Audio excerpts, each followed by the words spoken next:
Ahora sí, a las 8:50 conversamos con el abogado penalista César Nakazaki, que se desempeña como abogado defensor del por entonces representante de Odebrecht en el Perú, señor Jorge Barata, y queremos conocer su opinión respecto a todo lo que se ha dicho del impacto que el fallecimiento de José Miguel Castro pueda tener en el juicio oral del caso que concierne a Susana Villarán y otros imputados que está previsto a ser iniciado el mes de septiembre. Señor Nakazaki, lo escuchamos, por favor. Gracias, Fernando.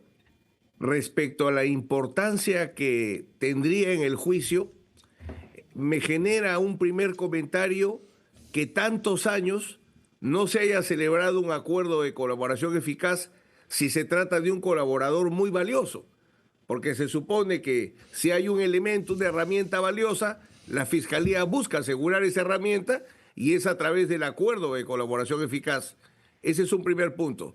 Y un segundo punto respecto a si sus declaraciones van a poder ser utilizadas en el juicio, va a depender si la Fiscalía ha hecho su tarea. Me explico. Si la Fiscalía ha trasladado la declaración del señor Castro, la ha trasladado al proceso penal de Susana Villarán, sí la puede utilizar.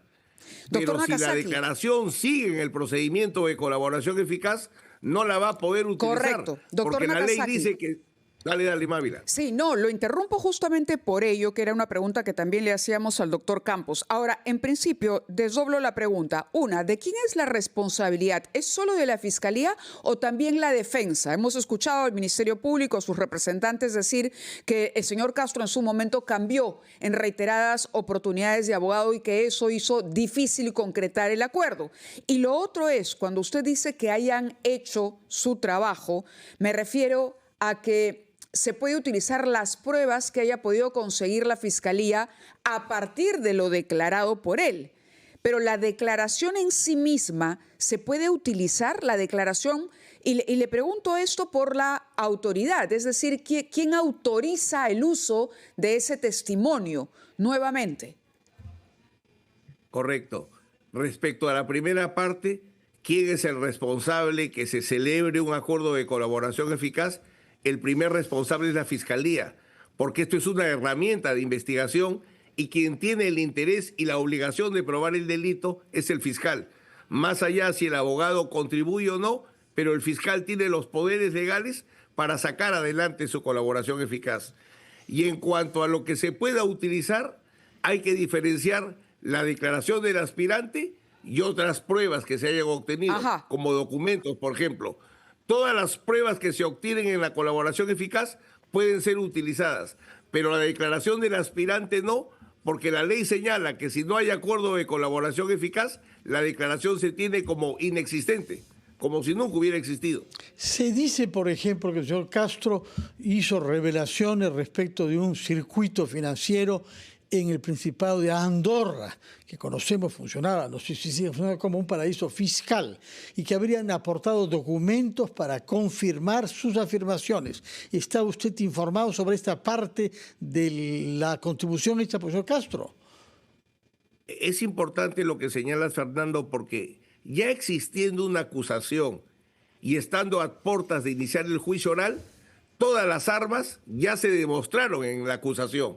La forma como se iba a utilizar la información del señor Castro está en la acusación. Y ahí efectivamente se da cuenta de información respecto a las negociaciones del régimen de la exalcaldesa con las empresas brasileras y de los pagos. Correcto. Por lo tanto, ¿usted siente que se debilita el caso? Te diría, Mávila, que más es en lo psicológico, que no se aparezca el testigo principal de la Fiscalía, lo que se llama psicología judicial. Pero en la práctica tenemos el caso del Partido Nacionalista. No declararon los testigos brasileros, se reemplazaron con sus declaraciones escritas, que eran, por cierto, muy detalladas e informadas. Por eso se pudo sacar adelante ese caso. Ahora, el fiscal Pérez ha dicho que solicitará, esto es primera plana, incluso el día de hoy, pedirá incorporar las declaraciones de José Miguel Castro en el juicio de Susana Villarán. ¿Puede el Poder Judicial atender esa demanda del fiscal? Y tiene algo que ver con lo que me preguntabas antes. Quien decide qué pruebas se actúan en el juicio son los jueces. no los fiscales y no las defensas. Los jueces hacen un control de legalidad. Entonces, si la declaración de José Miguel Castro fue incorporada oportunamente, el juzgado no va a tener ningún problema en utilizarla. Pero si la declaración está en el procedimiento especial de colaboración eficaz, veo que ahí va a ser muy difícil que la Fiscalía logre que esas declaraciones del aspirante puedan ser utilizadas en el juicio. Declaraciones, dice usted, pero las pruebas que él habría aportado, porque no basta que diga algo que él se suponía saber, sino que lo pruebe, ¿no? Y eso es documentación. Los elementos de corroboración, es correcto, sí pueden ser utilizados. Si con mi declaración de aspirante acompañé contratos, recibos, extractos de cuenta, incluso hasta testigos, todas esas pruebas sí se trasladan al proceso penal y pueden ser utilizadas. Lo único que no se utiliza es la declaración del aspirante porque, insisto, la ley dice que si no hay acuerdo, la declaración no existe, ni siquiera es inutilizable, no existe. Claro, porque no ha culminado el proceso, eso se entiende con claridad. ¿Cómo beneficia o afecta a su patrocinado, el señor Jorge Barata, en este caso? Es irrelevante porque él tiene un acuerdo de colaboración eficaz, su caso ya terminó, salvo el caso de gasoducto que venimos discutiendo si se tiene que reabrir o no. Pero lo que se refiere a Rutas de Lima, los problemas del peaje, absolutamente nada. ¿Y cuál es Más la bien situación? Ha aportado declaraciones. Sí, ¿cuál es la situación del señor Barata en este caso en particular? Testigo, Testigo. Él no es procesado. Así que ni se beneficia ni se perjudica. ¿Y va a colaborar esta vez con el juicio oral? Sea presencialmente o sea vía digital. Es algo muy complejo, Fernando, porque él tiene que colaborar en los términos del acuerdo. Y el acuerdo señala claramente que las declaraciones de las personas que no residen en el Perú se tienen que realizar vía la cooperación penal internacional, que ha sido el punto de discusión.